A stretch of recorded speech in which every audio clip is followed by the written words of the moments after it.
This is Aparna Rajhans from St. Joseph's Degree and PG College. At the outset, I would like to thank my principal, Father K. Marreddy, Ravindra sir, and also Joseph sir and Glenn sir, the HOD of Mass Communication Department, for giving me this opportunity to record the session. And today's topic is corporate social responsibility, the Indian ethos, popularly known as CSR. The CSR is a management concept whereby companies integrate social and environmental concerns in their business operations and interactions with their business operations and also interactions with their stakeholders.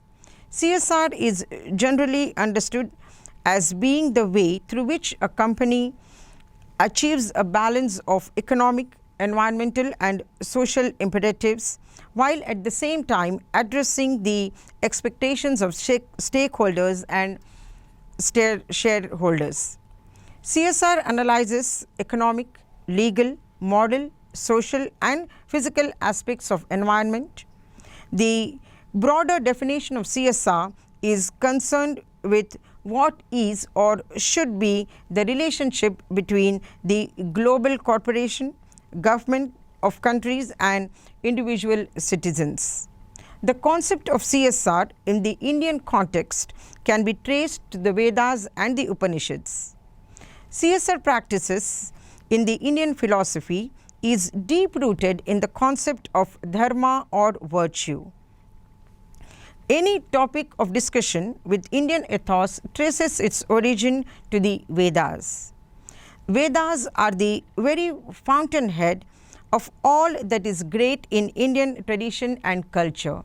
And the Upanishads, the word literally means to sit near the Guru and learn. The Kautilya's Arthashastra deals with different aspects of managing a kingdom, including management of men. The principles included in Kautilya's work have unique distinction of being used successfully in practice to achieve good results on a sustainable basis. CSR, an overview we will look at. In a world of changing expectations, companies must account for the way they impact the communities and environment with which they operate. CSR encompasses the extent to which companies should promote human rights, democracy, community, improved and sustainable development objectives throughout the world. CSR has been used as an outlet for the firms to build reputational capital with stakeholders. CSR is really a link between the world of business and the community at large. It is a concept which enables the organizations to move beyond the extent of their normal business operations, take initiatives that contribute to the betterment of the society. It should be described as a strategic philanthropy.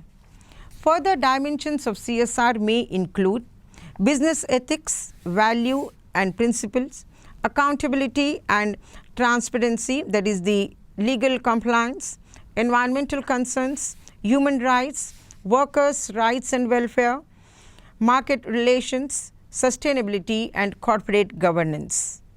And CSR from an Indian perspective may include, as I said in the beginning, the roots are in the Vedas. The greatness of Vedic religion can be established by its magnanimity, since it does not look down upon any other discipline, but rather absorbs what it could be in its fold. I remember a saying in Rigveda that says, "Ano bhadraha kratavo yantu vishwataha." Let noble thoughts come to me or come to us from every side, says the Rigveda. And the Rigveda also further says, "Sangachadvam samvadadvam samvo manansi janatam." That means, let's walk together, let's talk together, let our minds be of one accord. Business is viewed as legitimate, as an integral part of society according to the Vedic philosophy. Vedic culture has always emphasized happiness for self and others and results through the Vedic ethical behavior.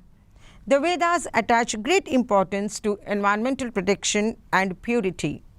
They stress the need for protection and development of forests. Human beings have to safeguard the trees. Strict punishments were mentioned in the Vedas for destroying the flora and fauna. The Rig Veda treated the Mother Earth as father and mother, the sky also as father. The Vedas emphasize that wealth has to be earned only through fair means, and one should put in his best efforts to acquire wealth through ethical and moral practices. The Upanishads also mention the concept of CSR. The Taittiriya Upanishad says, Shraddhaya Deyam. That means whenever you want to give something to somebody, give with respect, give with faith. Ashraddhaya adeyam. Do not give with disrespect. It further says, Shriya deyam. Give gracefully. Bhiya deyam. Give with fear, lest the receiver be offended. Then Bhiya deyam. Give with modesty. And then it also stresses Satyam Vada Dharmam Chara, which is something without any parallel in its sublimity and concept and the strength of the formulation. The Ishavasya Upanishad says, Ma grid kasya vidyat dhanam. Do not covet, for those indeed is wealth. And another major source is the Bhagavad Gita, literally the song of the god, and it gives many instances where CSR or the concept is emphasized. The Bhagavad Gita's concept of Lokasangraham, that is bringing the world together in CSR, symbolizes the world coming together, as even our Prime Minister in every of his speeches emphasizes Vasudhaiva Kutumbakam. That means let the whole world be like one family. The entire shloka goes like this: Ayam nijaha paro va iti rachana laghusetasam udara charitanam tu vasudhaiva kutumbakam. That means this is mine, this is yours. This is the thinking of very narrow-minded people. For somebody who is magnanimous, for such people, the entire world is like one big family. And then the Kautilya's Arthashastra also emphasizes the concept of CSR. The quotation which emphasizes this says, the happiness of the subjects depends not on the king's wishes but lies with the subjects themselves. The king should not consider as beneficial that which pleases him, but that which pleases his subjects or the citizens. The role of the king is well defined by Kautilya in his work Arthashastra. The king should be well trained and practice self-control.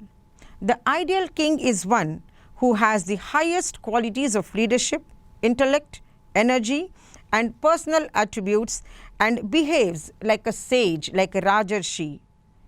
And then he also emphasizes that the king's own dharma is to be just, impartial, and lenient in protecting the people.